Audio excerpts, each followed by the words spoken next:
그리고 예수님의 형제들, 이 사람들이 왜 거기 왔습니까? 성경을 통해서 우리는 예수님의 형제들이 주님께서 십자가에서 돌아가실 때까지도, 그리고 무덤에 장사 진행받을 때에도 예수를 믿은 사람이 없다는 사실을 그때까지도 합니다.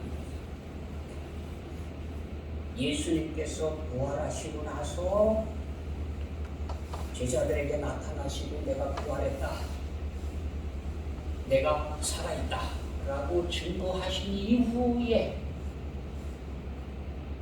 제자들이 모여서 기도하던 그 자리에도 예수님의 형제들이 있었고, 교회 방구에서 회의를 하는 자리에도 예수님의 형제들이 있었고, 그러는 걸 보면 그 사이에 믿음, 주님께서 부활하시고 승천하시기 전 그 사이에 예수님의 형제들이 예수님을 믿었다는 거예요. 그 이전까지는 안 믿었어요. 인정을 안 했어요. 요한복음 7장에 보면은 그 사실을 이렇게 기록하고 있습니다. 예수께서 갈릴리에서 다니시고 유대에서 다니려 아니하시는 유대인들이 죽이려 합니다. 7장 1절이 합니다. 유대인의 명절인 초막절이 가까운지라 그 형제들이 예수께 이르되 당신이 행하는 일을 제자들도 보게 여기를 떠나 유대로 가소서. 스스로 나타나기를 구하면서 묻혀서 일하는 사람이 없나니 이 일을 행하려 하거든 자신을 세상에 나타내소서 하니, 이는 그 형제들까지도 예수를 믿지 아니하니라. 예수님의 형제들조차도 예수님을 지금 안 믿고 있다, 인정하지 않고 있다. 이 상태가 언제까지 그랬느냐? 예수님 십자가에서 돌아가시고 장사 지내고 그때는 아니에요. 그 이후에서야 믿기 시작합니다. 지금 예수님을 데리러 온 예수님의 가족이라고 소개하고 있는 이 사람들, 주님의 모친, 주님의 형제들이 데리러 왔습니다. 얘기하려고 밖에 서 있습니다 라고 얘기한 그 사람, 이 사람들은 히브리인들 중에 히브리인입니다. 율법에 열심인 사람들, 예수님도 태어난 지 8일 만에 할례를 행하는, 율법을 지키고 다 그랬거든요. 이 가족이 율법을 아주 존중하는 그런 가정. 이 사람들은 적어도 예루살렘에 있는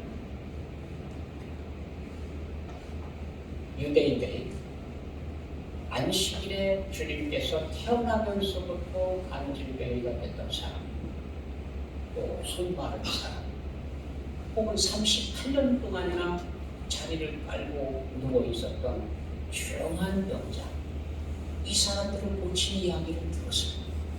소식, 직접 쫓아다니지는 않았어요.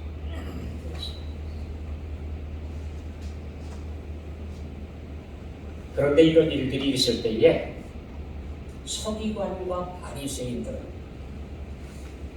계속해서 맹비난을 했습니다. 저가 귀신의 왕하고 결탁해가지고 이 일을 하고 있다 그러면서 떠들었어요. 귀신을 쫓아내는 것도, 병든 사람을 고쳐주는 것도, 사람들에게 방법이 없어가지고 건들지도 못하던 사람을 고쳐주는 것도 전부 올 때마다 들을 때마다 부인하는 거예요. 귀신의 왕과 결탁하고 서로 짜고 저러고 있다. 놀랍게도 예수님의 형제들이라고 소개받은 이 사람들은 율법에 열심이었던 사람들이기 때문에 서기관과 바리새인들, 이 사람들이 하는 이야기들, 그리고 당시 랍비들이 하는 이야기들을 존중했을 거예요. 틀림없이. 그 사람들이 예수님께서 하는 일을 귀신의 왕하고 결탁해갖고 저 짓을 하고 있다, 라는 이야기를 들었습니다. 그럼 어떤 생각을 하고 누구의 이야기를 존중하게 될까? 아주 묘한 선택을 해야 됐을 겁니다. 예수님이 하는 일을 인정해 주든지 아니면은 랍비들이 하고 있는 이야기를 존중해서 예수님을 주저앉히든지.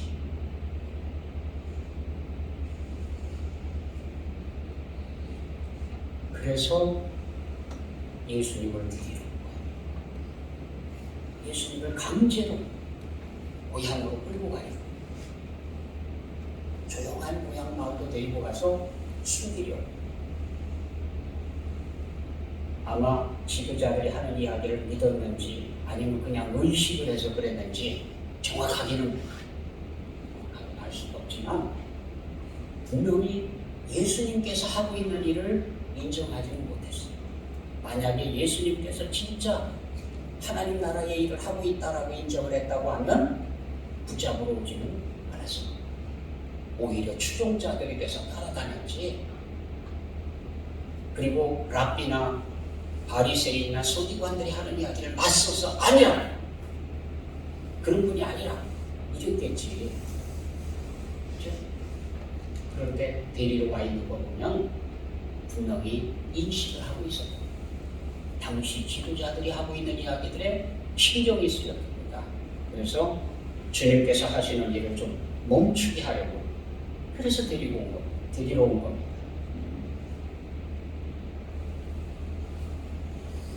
마가복음 3장 21절에도 이렇게 기록하고 있습니다. 예수의 친족들이, 그러는 걸 보니까요, 형제라고 하는 게 친형제들도 있을 수 있지만 사촌 뭐 이런 친척들까지 다 포함하고 있다는 걸 알 수가 있어요. 예수의 친족들이 듣고 그를 붙들러 나오니 이는 그가 미쳤다 함이더라. 예수님이 미쳤다. 그런 이야기를 듣고 데리러 왔다. 이렇게 기록하고 있거든요. 사실은 생각이 잘못됐지만 그래도 그들 마음속에는 예수님을 아끼는 마음, 사랑하는 마음이 있기 때문에 예수님을 한편에서는 보호해야 된다고 생각을 하고 있고 또 한편으로는 위기로부터 예수님을 구해내야 되겠다라고 하는 그런 책임감도 느꼈습니다. 그래서 데리러 온 거예요. 예수님의 모친이라 하더라도 예수님을 다 이해하지 못했어요. 예수님의 모친은 적어도 다른 사람들하고는 달랐어요. 수태고지 천사가 와서 아이가 잉태되는 것에 대해서 이야기를 하고 그분이 바로 하나님의 능력으로 되어지신 분이시고 우리를 구하러 오시는 분이시고 하는 모든 이야기를 다 들었습니다. 마리아는 다 들었어요. 그리고 그 이야기를 다 마음속에 담고 있었습니다. 그럼에도 불구하고 지금 뭔가 지금 제어하지 못해요.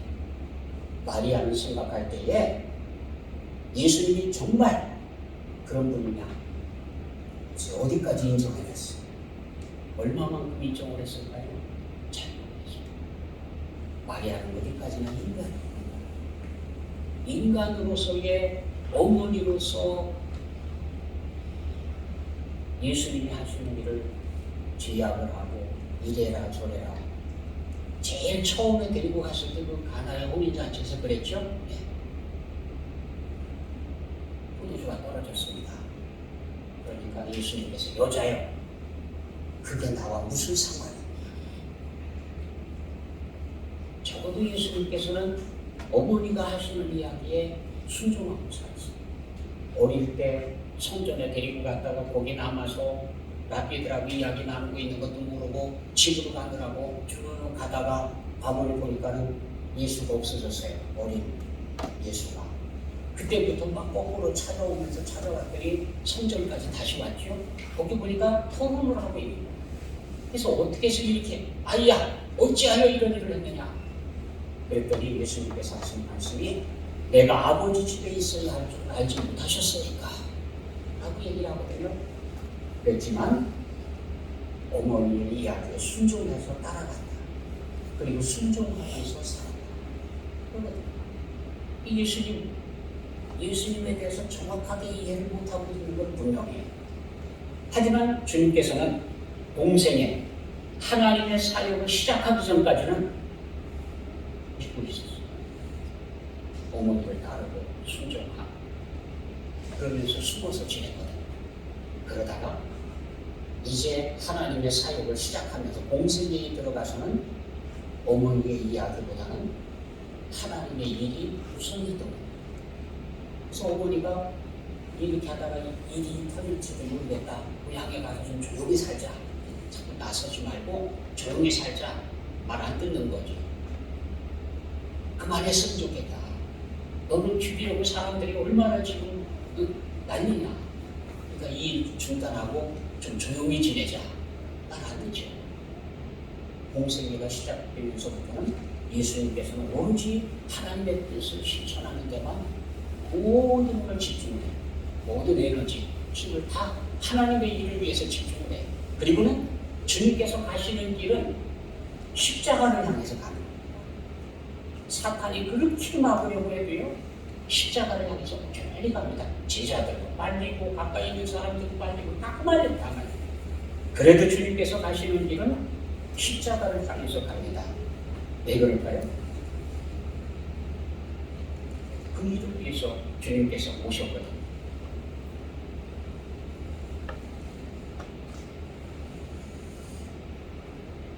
그래서 어머니라 하더라도 예수님을 말릴 수 없었습니다. 아니, 또 말려서는 안 되는 거였어요. 그 일을 위해서 오신 분이고 오히려 기도해주고 뒤에서 밀어줬어야 되는 거죠. 그러나 말했다가 제대로 이해하지 못했다라고 하는 것입니다. 사람들이 보소서 당신의 어머니와 동생들이 당신께 말하려고 밖에 서 있나이다.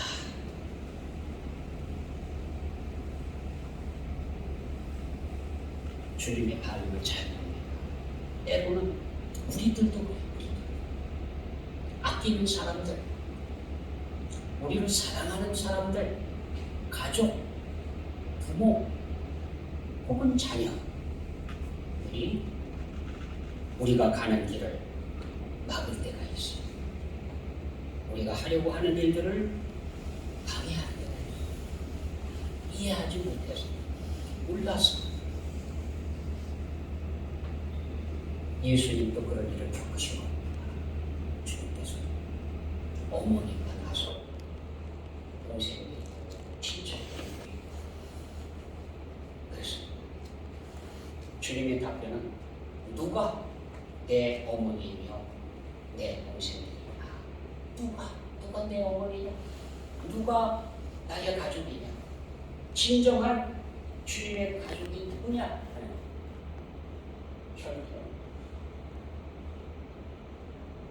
혈육에 의해서 한 가족이 됐습니다. 피가 얼마나 진한. 그런데 주님께서는 그 피보다도 더 진하게 혈육은 그게 아니에요. 진짜 내 어머니, 내 동생을 보라. 그러면서 누구를 얘기했습니까?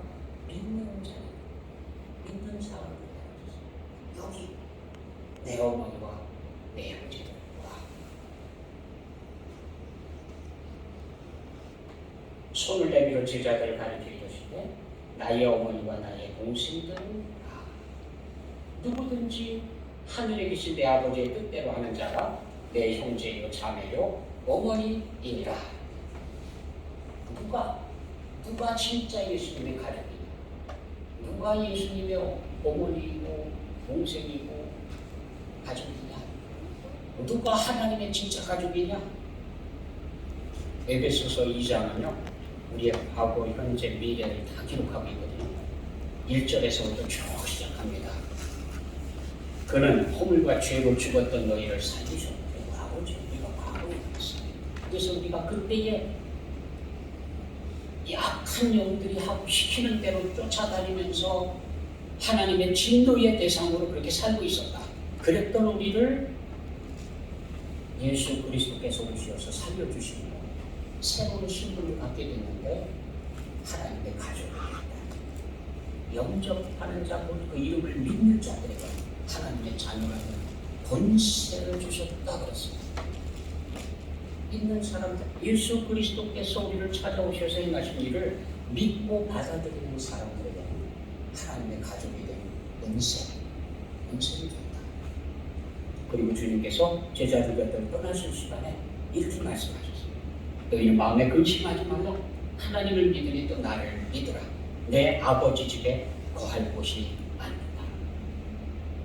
우리가 가야 할 곳이 아버지 집. 아버지의 형제, 자녀들이 모이는 곳이 아버지 집에서 모일 거거든요. 이 땅의 혈육은 기한이 있어요. 유통기한이 있어요. 그 기간이 지나고 나면 폐기됩니다. 그런데 하나님 나라의 가족은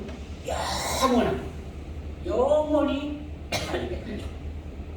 어떤 게 더 귀하냐, 어떤 게 더 귀한 건가. 예수님께서 지금 그 이야기를 하는 거예요.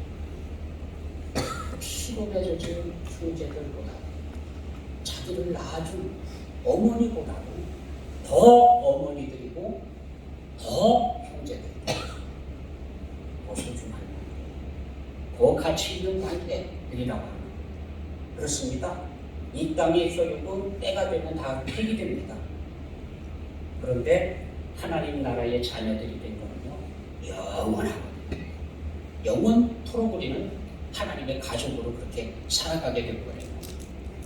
그래서 이게 소중한 거예요. 어떤 사람이 이 땅에 떠날 때가 됐습니다. 임종하는 사람을 찾아갔습니다. 임종 예배를 드리잖아요. 이게 주님께서 하신 말씀, 요한복음 14장 말씀 읽거든요.